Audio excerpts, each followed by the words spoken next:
think during COVID, GBV was on the rise. And I think I remember there's a time that even the president, gave a statement and mentioned that, it's becoming a crisis. One, we are looking at a situation where there was a lockdown. So it means the perpetrators are not going anywhere. So you are in a place where you are experiencing violence, but mostly at night. Because during the day, people are busy. Now you have this person 24 hours. So women were more exposed, women and girls were more exposed to, sexual database violence as compared to when COVID was not there.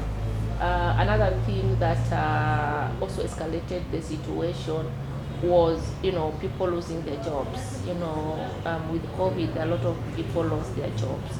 So you have families, you have children who need to eat, there's no food in the house, they want to eat. Definitely there's tension.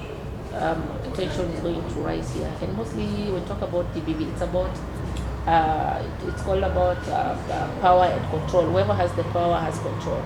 So COVID-19 has encouraged that kind of thing, where actually people are close together, the values are not strong, like I started by saying, there's more domestic violence. Children are actually what we call triangulized. In psychology, we call it triangulation.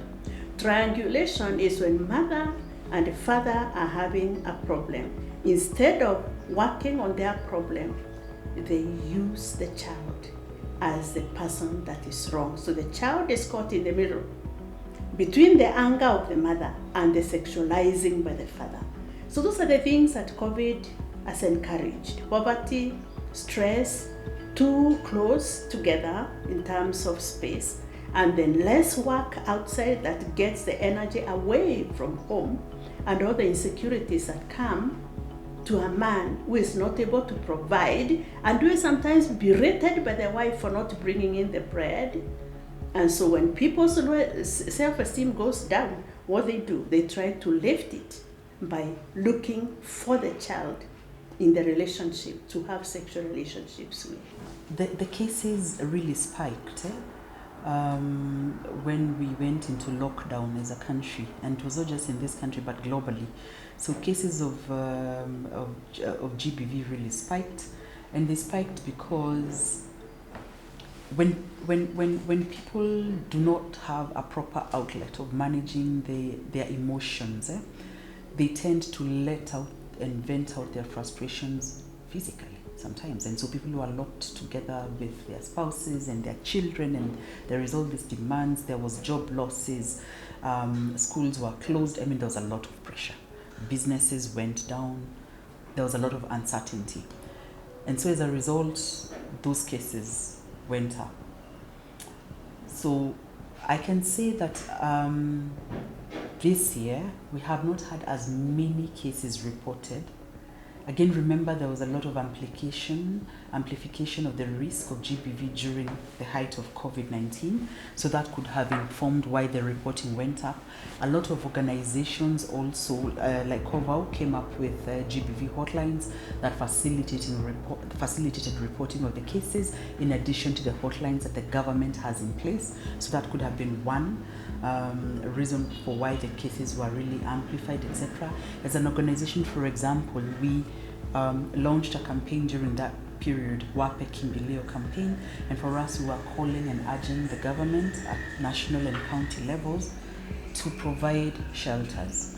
I think one of the interventions that CRAWN came up with was we came up with the toll-free, especially during that COVID, because even us personally, we had to close the office. So we came up with that toll-free where we were doing counseling, for example, through telecounseling.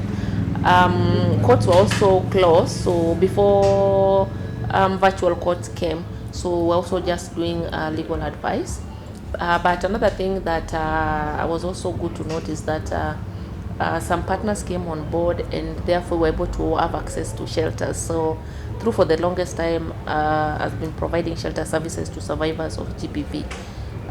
So we do rescue. We have people who are on standby where we do rescue. We receive a case that a woman has been battered needs to live, we do rescue services.